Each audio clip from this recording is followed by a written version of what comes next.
Estamos de volta após termos conferido o primeiro intervalo referente a esta edição de hoje do Team Saúde e Bem-Estar, num dia em que damos especial atenção à epilepsia. E agora vamos saber o que os nossos telespectadores encontrados na rua responderam quando questionamos o que as pessoas devem fazer quando alguém tem uma crise epiléptica.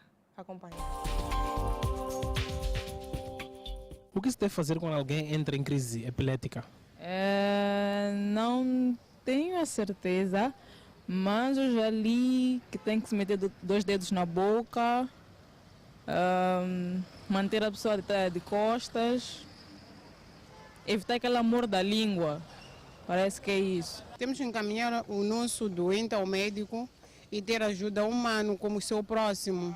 Eu acho assim, porque já ajuda mais para recuperar com a saúde. Se nós abandonarmos o nosso paciente ou o nosso doente, cada vez mais tem a queda do cérebro. É só encaminharmos ao posto médico, não é? Ao hospital. Primeiramente, primeiro devemos levar ao hospital.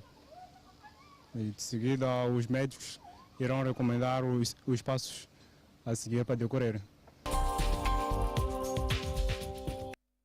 Pois bem, tivemos assim a opinião dos nossos telespectadores quando questionamos o que devemos fazer quando alguém entra em crise. E já havíamos deixado aqui ficar algumas dicas, mas acredito que a doutora Luciana tem algo a corrigir, quem sabe, e a acrescentar acima de tudo para ajudar o caro telespectador que não tem informação de como ajudar uma outra pessoa que entra em crise.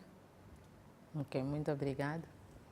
Primeiro, dizer que, de princípio, quando o paciente tem crises epiléticas e está em casa, o que é que nós devemos fazer? Ou então está no serviço ou está na via pública.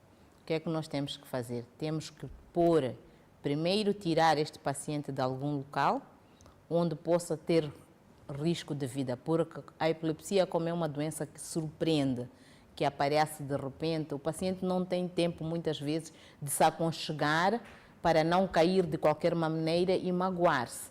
Então, nós temos que tirar, por exemplo, ele cai, temos que afastar tudo que possa magoar por causa dos movimentos bruscos que este paciente faz. Se estivermos em casa, podemos pegar numa almofada algo macio, pôr a nível da cabeça, que é para ele não se magoar muito, porque há um movimento persistente da cabeça, como se ele estivesse querendo bater com a cabeça no chão várias vezes. Então temos que pôr isso, temos que pôr ele na posição lateral, e não deitado de costas, como disse uma telespectadora, mas deitado do lado para prevenir broncoaspiração. O que é isto de broncoaspiração? Para prevenir que ele, ao morder a língua, ou então provocar salivação, esta saliva entre a nível da traqueia e possa provocar asfixia, morte por asfixia. Ou então aquele sangramento por causa da mordedura da língua, se for muito, pode entrar a nível da traqueia e obstruir. Por isso que temos que pôr na posição lateral. Pode ser esquerda ou direita, se for possível, pôr um dos pés, o pé que estiver mais na parte inferior esticado e o de cima fletido. E depois o que é que nós temos que fazer? Não pomos nada na boca, é contraindicado, não se pode pôr nada na boca do paciente. Tem que deixar, houve um telespectador que disse que se podia pôr 2 dedos na boca até parar. Não, não se põe nada e há um hábito aqui de querer pôr colher ou garfo para ele não poder morder. Não se põe nada, nada é contraindicado. E depois vamos pedir auxílio, como disse muito bem um telespectador, e quando a crise terminar, depois de terminar, não no momento em que ele está a fazer as convulsões, quando terminar, levar a esta pessoa para a unidade sanitária. Ok, muito bem. E esta doença, doutora Luciana, tem cura? Mas antes de responder à questão, não é? Deixa-me só convidar o caro telespectador a interagir connosco através do 84-555-0055 para que possamos aqui conversar e, acima de tudo, fazer algumas questões à minha convidada. E já respondendo à questão que havia deixado ficar, esta doença tem cura? Em relação à cura, esta doença, eu não vou dizer exatamente que tem cura. Eu vou já explicar porquê. Esta doença tem tratamento. O que é que isto quer dizer? uma percentagem da população com epilepsia faz o tratamento e fica curado.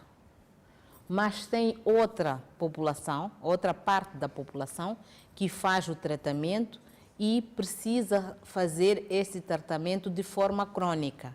E eu disse aqui no princípio que a epilepsia era uma afecção crônica do sistema nervoso. Exato. Então, se nós formos olhar nas doenças crônicas, geralmente o paciente tem que tomar a medicação durante toda a vida para prevenir estas crises. Eu vou dar o exemplo. Por exemplo, estamos perante um caso de crises convulsivas, crises epiléticas e é diagnosticada epilepsia.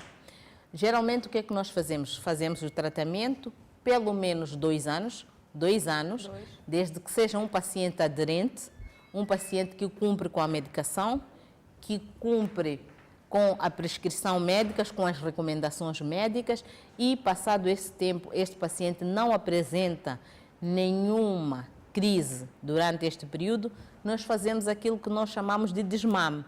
É um termo técnico em que nós vamos tirar a medicação, passados 2 anos. E depois vamos observar, vamos segui-lo na consulta externa. Geralmente, se for tipo de epilepsia tratável, este paciente nunca mais pode voltar a ter epilepsia. Mas temos um outro grupo, que é um grupo já maior, muito maior mesmo, que faz o tratamento regularmente e o número de crises reduz muito ou então cessam, não tem crises. Mas se este paciente parar de tomar a medicação, pode ter certeza que as crises vão voltar. Então por isso, não se pode interromper. Só nestes casos específicos em que o médico faz este desmame, o resto dos pacientes, que é a maioria, não pode interromper, tem que tomar a medicação de forma crônica, como se fosse uma diabetes, como se fosse uma hipertensão, que são também doenças crônicas. E aqui eu quero abrir um reparo em relação àquilo que é o tratamento. Suponhamos que temos um paciente que vem à nossa consulta e tem, por exemplo, cerca de 10 a 15 crises por dia. Isto acontece? Isto acontece. 10 a 15 crises por dia ou um pouquinho menos. Então, o que é que acontece? Eu começo a dar uma medicação específica e este paciente melhora. Em vez de ter 10 crises, passa a ter, por exemplo, 2 crises por mês ou então uma crise por semana. Eu vou fazer o ajuste da medicação, mesmo assim este paciente continua com as crises. E eu considero este paciente que já está melhorado em relação àquilo que veio. Porque tendo, por exemplo, uma crise mensal ou 2, este paciente pode ter as suas atividades. Doutora Luciana, deixa-me só interromper. Como já convidamos os nossos telespectadores, temos mesmo que atendê-los. Boa noite, Samuel, seja bem-vindo. Boa noite. Muito boa noite. Então, o que é que tem a questionar a minha convidada acerca do tema central para o dia de hoje? Bem, infelizmente já não temos o Samuel do outro lado, mas muito obrigado por estar desse lado ligado ao time de saúde e bem-estar. E dando continuidade à explicação que estava aqui a dar-nos. Ok, então, neste paciente nós podemos considerar já recuperado. Mas isto não quer dizer que nós não tenhamos que fazer mais coisas para poder remitir por completo as crises. Há situações em que estes pacientes podem ter cirurgias. Cirurgias essas que nós, infelizmente, não fazemos ainda aqui em Moçambique, na qual vai-se para uma determinada parte do cérebro, que é responsável, o sítio onde começa aquele foco da descarga dos neurônios, faz-se lá um exercício, tira-se uma parte ou coloca-se uns elétrodos e este paciente fica definitivamente curado, mas tendo que tomar a medicação. Deixa-me interromper novamente, pois temos o Sr. Gafur que fala-nos de Nampula. Seja bem-vindo ao programa. Boa noite. Boa noite. E então, o que é que tem a questionar ou o que tem a comentar acerca do tema de hoje? Parabéns pelo programa. Obrigada. E em seguida, perguntar à doutora.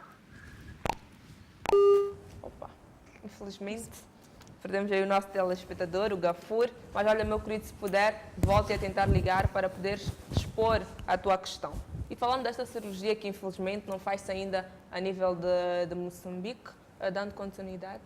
Ok. Em relação a esta cirurgia, faz-se e geralmente o paciente melhora muito, melhora bastante. Nós ainda não estamos a fazer, mas é pretensão nossa que tenhamos estes últimos tratamentos que estão sendo feitos.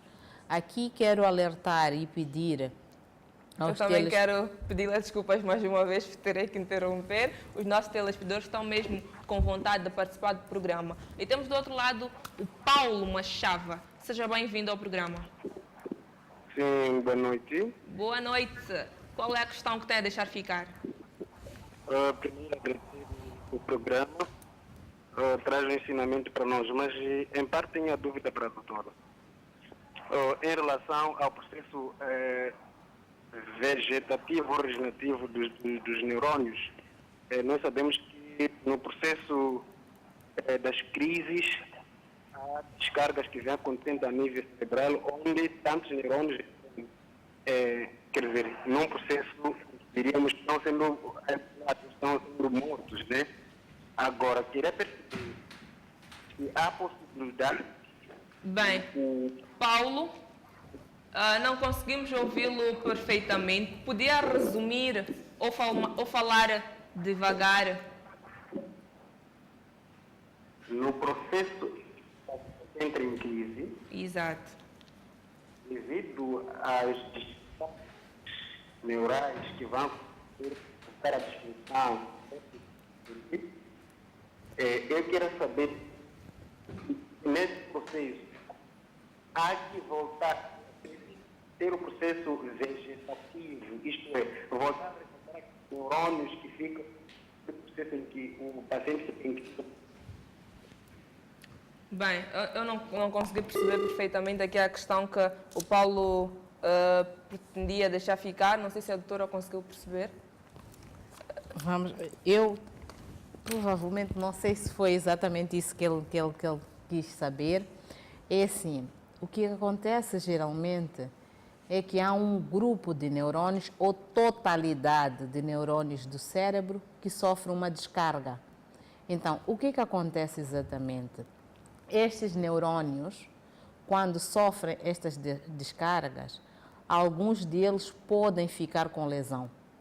Então, é exatamente esta lesão que muitas vezes leva à incapacitação do paciente. Ou então, com o andar do tempo, repetição excessiva destas crises, pode provocar lesões irreversíveis a nível neuronal. Ok, deixa-me interromper mais uma vez. Vamos dar continuidade a esta resposta. Após temos do outro lado o Patrício. Seja bem-vindo. Sim, então, boa noite. Boa noite, Patrício. Tem uma questão a deixar ficar? Sim, tenho uma pergunta a fazer à doutora. Ok, e qual é a questão? Sim, é assim, doutora. No meu caso, eu tenho um problema, não sei se seja o mesmo que está a tratar um tema. Bem, Patrício, agradecer que falasse um pouco mais alto, pode ser? Sim, pode ser. Quando me encontro num lugar com muita aglomeração, ou no chapa, ou pode ser em qualquer lugar que não esteja a ter uma respiração assim muito boa, aí perco a força, fico transpirado e até corro risco mesmo de cair. Eu não sei se seja isso o mesmo problema que esteja a tratar no tema. Ok, Patrício. E é tudo? Bem, é tudo. É isso que eu gostaria de contar. Obrigada. Iremos responder aqui a sua questão, está bem? Pois bem, obrigada, Patrícia, por estar desse lado. E vamos dar a finalidade aqui à resposta do nosso telespectador anterior para depois respondermos aqui à questão de Patrícia.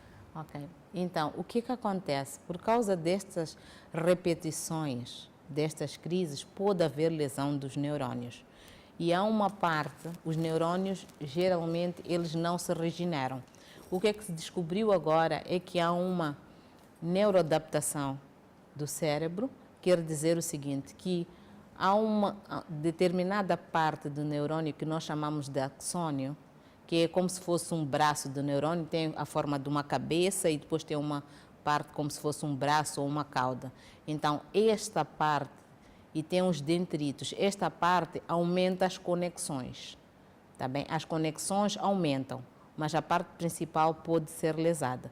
E acrescido a isso, por causa da queda do trauma, principalmente a nível da cabeça, pode levar a lesões realmente irreversíveis do cérebro que provocam aquelas complicações a nível dos pacientes, alguns pacientes com epilepsia.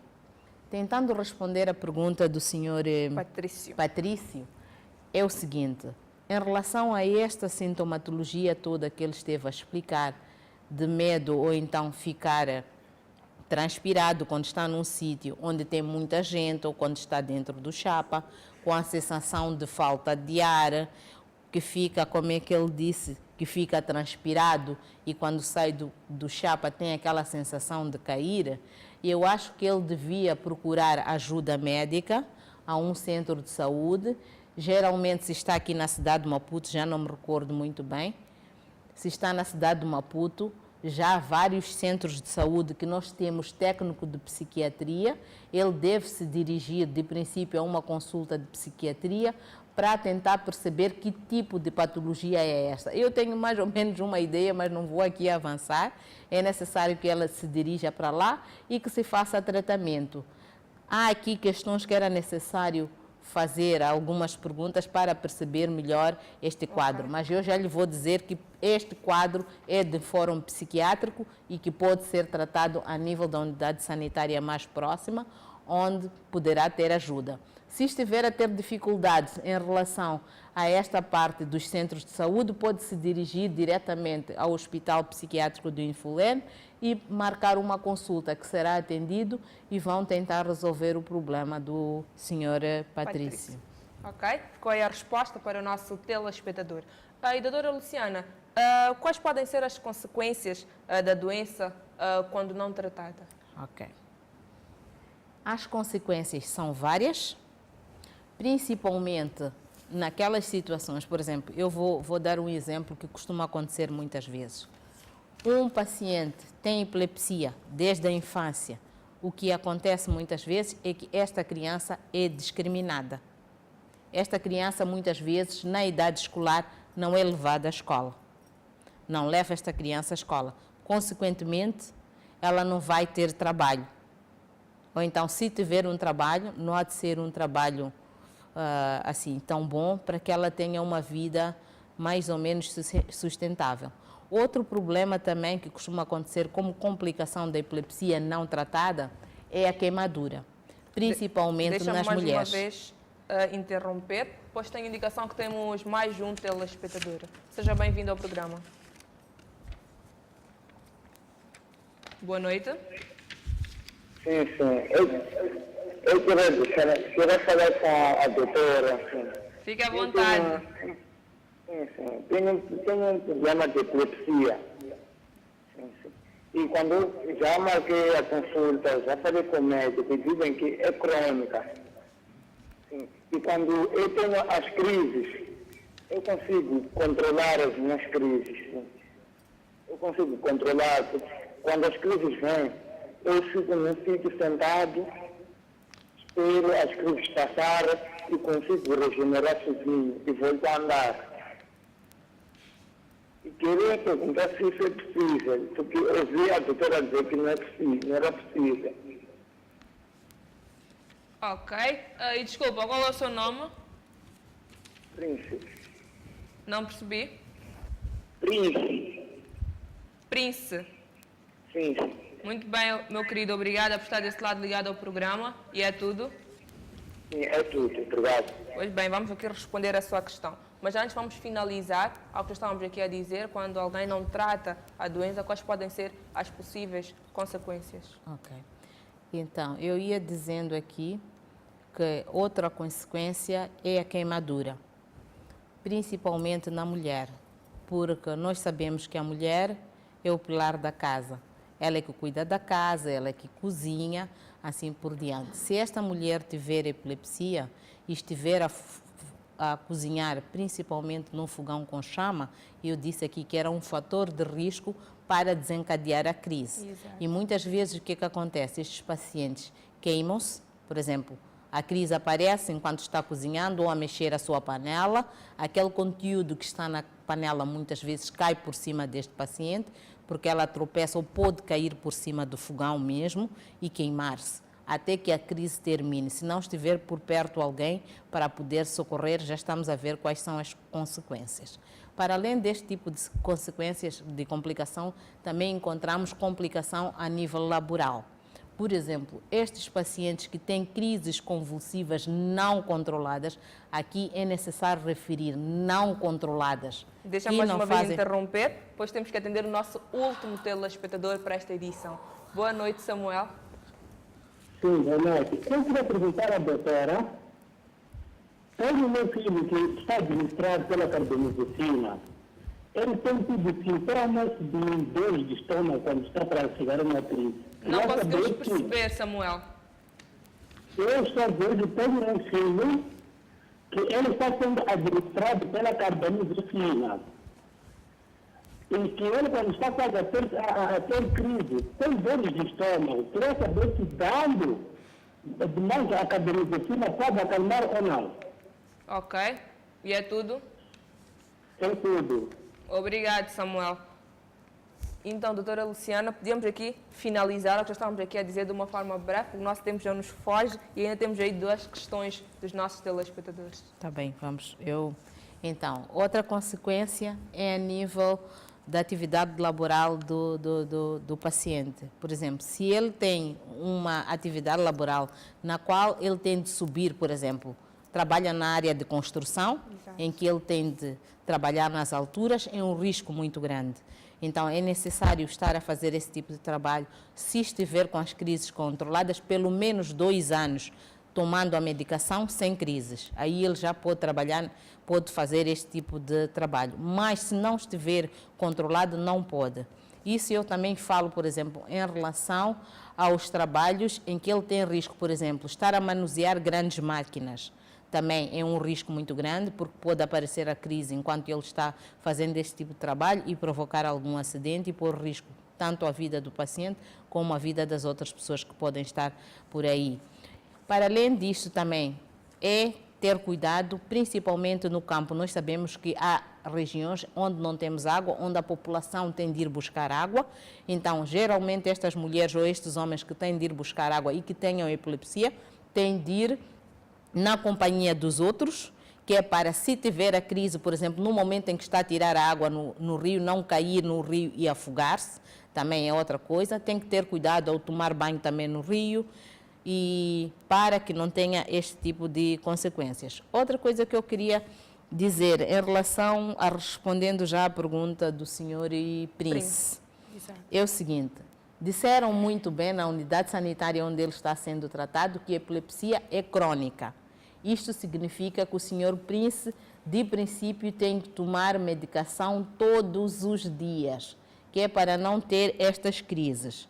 Para além disso, eu quero dizer também ao senhor Prince que São Prince tem uma coisa que nós na medicina chamamos de aura. O que é que isto quer dizer? Que o senhor consegue pressentir que esta crise está para acontecer. E é por isso que o senhor tem um tempo determinado, muito curto, em que o senhor, quando sente que está para vir a crise, está para cair, o senhor encosta-se, ou se está a andar, senta-se, deita-se, a crise vem, depois da crise recupera a consciência, levanta-se e continua a andar. Este é um tipo de crise que o senhor tem, mas tem outras em que o paciente não apresenta auras, não sente que vai cair, só de repente ele cai.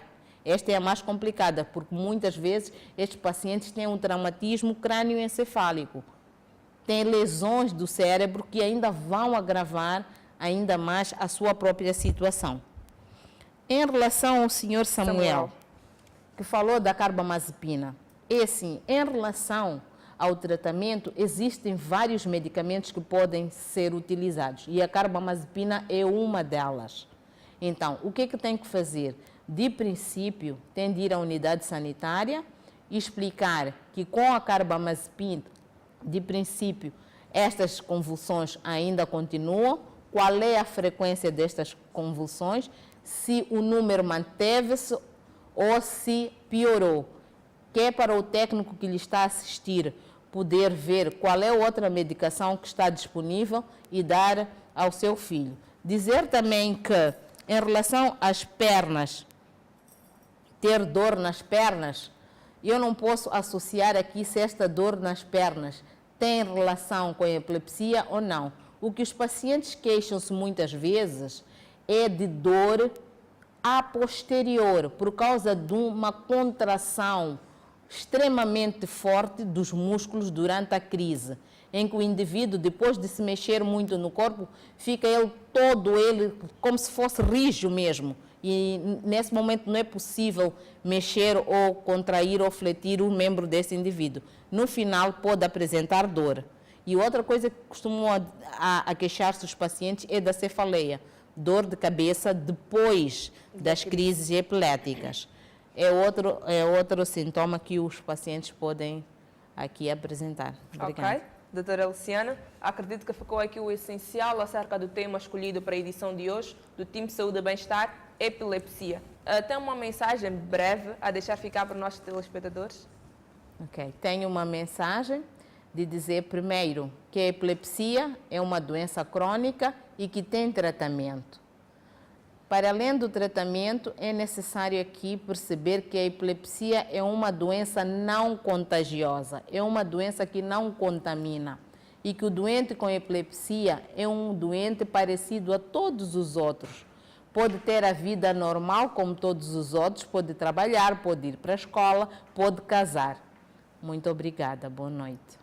Muito bem, ficou aqui tudo dito pela doutora Luciana, a quem quero neste momento agradecê-la muito por ter estado cá e acredito que momentos para podermos conversar não faltarão. E quero também deste modo agradecer a si que esteve ligado ao programa, que telefonou para nós, acima de tudo, para expor algumas questões relacionadas ao nosso tema. O nosso próximo encontro fica marcado para a próxima semana, no mesmo horário. Até lá.